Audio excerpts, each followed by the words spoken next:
Assalamualaikum warahmatullahi wabarakatuh. Kami dari kelompok 6 akan mempresentasikan makalah kami yang berjudul Membaca dan Menafsirkan Bacaan. Tapi sebelumnya saya akan memperkenalkan anggota kelompok kami. Yang pertama ada Mbak Ani Fitriatul, kemudian yang kedua ada saya sendiri yaitu Karisma Novia, dan yang terakhir ada Mbak Nurul Hidayah. Dan langsung saja untuk materi yang pertama akan disampaikan kepada Mbak Ani Fitriatul. Kepadanya dipersilahkan. Sinopsis adalah suatu ringkasan cerita atau bentuk pemendekan suatu naskah yang tetap mempertahankan unsur-unsur intrinsiknya, seperti tokoh dan penokohan, alur, amanat, gaya bahasa, dan lain-lain. Dalam sinopsis, keindahan gaya bahasa, ilustrasi, dan penjelasan-penjelasan dihilangkan, tetapi tetap mempertahankan isi dan gagasan umum pengarangnya. Dalam Kamus Besar Bahasa Indonesia adalah ringkasan karangan yang biasanya diterbitkan bersama dengan karangan asli yang menjadi dasar sinopsis. Jenis-jenis sinopsis. Sinopsis dibagi menjadi 3 bagian. Ada sinopsis fiksi, sinopsis non-fiksi, dan sinopsis esai. Setiap jenis sinopsis memiliki metode pembuatan yang berbeda. Sinopsis fiksi tentunya digunakan untuk membuat cerita singkat dari sebuah cerita fiksi, sedangkan non-fiksi digunakan untuk sinopsis singkat dari cerita non-fiksi, biasanya ditulis di sebuah novel. Sinopsis esai lebih menceritakan isi singkat dari artikel akademik yang dibuat. Misalnya pada skripsi, ditulis sebuah sinopsis singkat dari hasil skripsi, metode yang digunakan, dan lainnya. Semua hasilnya harus ditulis sesingkat mungkin dan tidak boleh bertele-tele. Ciri-ciri sinopsis. 1. Alur ataupun jalan ceritanya disusun secara berurutan ataupun kronologis serta tepat. Alur atau plot sinopsis lebih baiknya sama dengan alur cerita aslinya. 2. Bahasa yang digunakan hendaknya mengenakan jenis persuasif ataupun berupa ajakan dan membujuk agar calon pembaca mau dan tertarik membaca. 3. Adanya suatu ajakan ataupun motivasi bagi para pembaca untuk membaca buku itu serta dikemas sebaik mungkin agar pembaca tertarik untuk membaca buku tersebut. 4. Menampilkan konflik secara singkat. 5. Menarik rasa penasaran bagi calon pembaca. Fungsi sinopsis: memberi sebuah gambaran ringkas serta singkat tentang isi cerita atau naskah. 2. Memberi gambaran yang jelas secara sederhana mengenai urutan ataupun kronologi ceritanya. 3. Sebagai prolog atau epilog dari sebuah naskah yang akan dipentaskan. 4. Sebagai draft, pedoman bagi pemain ataupun pemeran untuk melakukan improvisasi fungsi. Langkah-langkah dalam membuat sinopsis.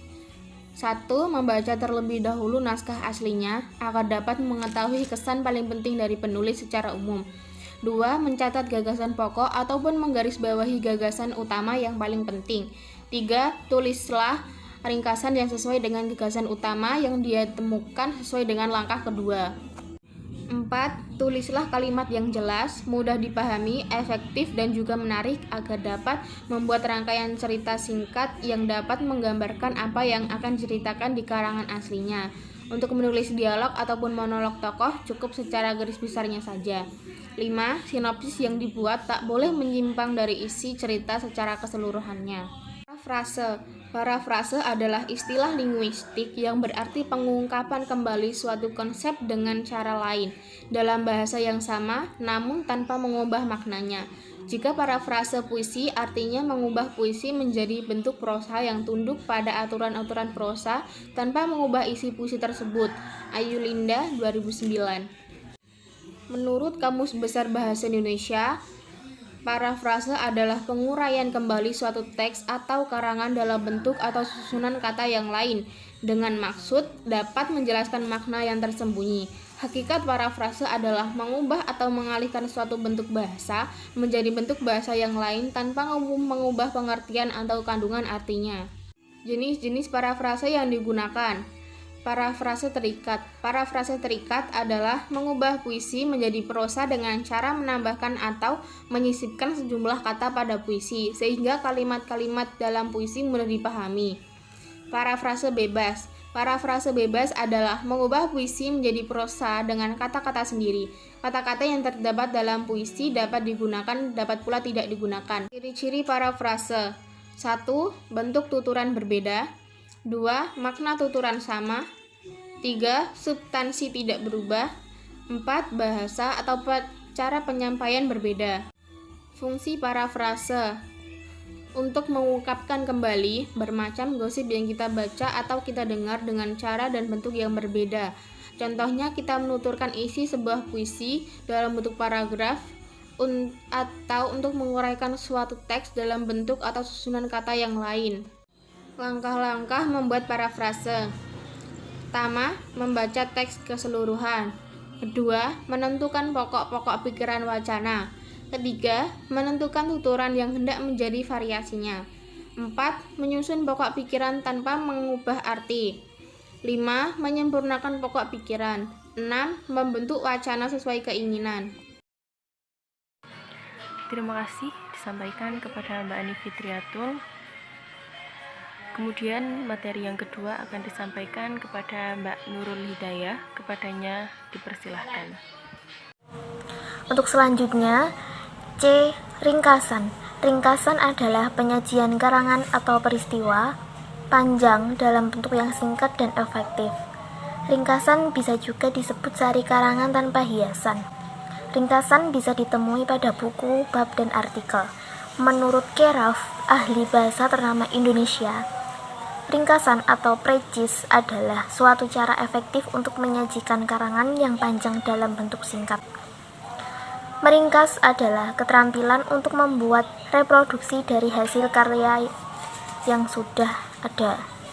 Kata precis juga memiliki arti memotong atau memangkas. Bentuk-bentuk ringkasan yang pertama adalah ringkasan dalam bentuk abstrak. Abstrak atau ringkasan dimaksudkan untuk uraian yang sesingkat-singkatnya tentang segala pokok yang dibahas. Yang kedua ada ringkasan dalam bentuk sinopsis. Ringkasan dalam bentuk sinopsis bisa dilakukan pada buku seperti karya fiksi atau non-fiksi. Bentuk sinopsis merupakan salah satu bentuk ringkasan suatu karya yang kiranya dapat memberikan dorongan kepada orang lain untuk membaca secara utuh. Yang ketiga ada ringkasan dalam bentuk simpulan. Bentuk ringkasan yang lain adalah simpulan. Merupakan bentuk ringkasan yang mengungkapkan gagasan utama dari suatu uraian atau pembicaraan dengan memberikan penekanan pada ide sentral serta penyelesaian dari permasalahan yang diungkapkan. B. Ciri-ciri ringkasan. 1. Pengungkapan kembali suatu karangan dalam bentuk yang singkat dan padat. 2. Memproduksi kembali apa yang diungkapkan pengarang dalam tulisannya. 3. Mempertahankan uraian ide-ide pokok saat menyusun ringkasan. 4. Susunan ringkasan, sudut pandang, dan isinya mengikuti karangan asli. Yang kelima, menggunakan kalimat pendek dan senada dengan pengarang aslinya. C. Fungsi ringkasan. Membantu seseorang memahami dan menguasai isi sebuah buku atau karangan dan berguna untuk mengembangkan ekspresi serta penghematan kata. D. Langkah-langkah membuat ringkasan. Yang pertama adalah membaca naskah asli sebelum menulis ringkasan. Harus membaca seluruh isi naskah asli secara berulang-ulang untuk mengetahui maksud dan sudut pandang pengarangnya. Yang kedua, mencatat gagasan-gagasan utama setelah membaca berulang kali. Semua gagasan penting harus dicatat atau digarisbawahi. Yang ketiga, menyusun ringkasan berdasarkan gagasan-gagasan utama. Langkah selanjutnya, penulis ringkasan dapat menyusun ringkasan dari ide-ide pokok yang sudah digarisbawahi. Yang keempat, memperhatikan beberapa ketentuan. Ringkasan sebaiknya disusun dalam kalimat tunggal. Hindari kalimat majemuk jika memungkinkan. Ringkas semua kalimat menjadi frasa dan frasa menjadi kata. Jika memungkinkan, buang semua kata keterangan atau kata sifat kecuali jika kata sifat atau keterangan dipakai untuk menjelaskan gagasan utama, gagasan umum yang dicap bawah. Yang terakhir atau yang kelima, pertahankan susunan gagasan dan topik dari karangan yang dibaca. Kritik. Kritik merupakan celaan atau kecaman atau suatu keadaan dari perilaku atau yang kita anggap menyimpang dan tidak benar. Misalnya, kondisi jalan yang selalu macet. Pengertian kritik menurut para ahli berasal dari bahasa Yunani kritikos yang artinya adalah pembeda. Sedangkan kata ini sendiri juga berasal dari bahasa Yunani kuno yaitu krites, yang artinya adalah seseorang yang membuat sebuah analisis atau pendapat yang tepat. Kritik menurut Kamus Besar Bahasa Indonesia atau KBBI artinya kata kritik adalah kecaman atau tanggapan atau kupasan, kadang-kadang disertai uraian dan pertimbangan baik buruk terhadap suatu hasil karya. A. Jenis-jenis kritik. Kritik ditinjau dari sifat asalnya terbagi menjadi dua, yaitu kritik akademik dan kritik non-akademik. Kritik akademik adalah tunduk pada peraturan penulisan yang baku dan mematuhi kaidah penulisan yang ketat. Kritik macam ini bisa memfokuskan pada bidang ilmu tertentu dengan analisis menggunakan metode dari teori yang berkaitan. Untuk kritik non-akademik, tidak terlalu terikat pada kaidah penulisan, namun tetap baku, tetap menganalisis, menggunakan teori dan metode, namun penulis dapat mengeksplorasi gaya penulisan. Jenis kritik berdasarkan tujuannya dapat dibedakan sebagai berikut. Yang pertama, kritik pemaknaan. Kritik yang bertujuan untuk mengejar makna dengan menganalisis, mengidentifikasi, dan mengevaluasi. Kemudian ada kritik penghakiman. Kritik ditulis dengan pemikiran bahwa kritik tersebut diangkat sebagai hal yang akan memberikan keadilan. Selanjutnya, kritik penilaian. Kritik yang bertujuan menimbang baik buruknya suatu hal dengan mencari dan menentukan nilai hakikinya. B. Ciri-ciri kritik.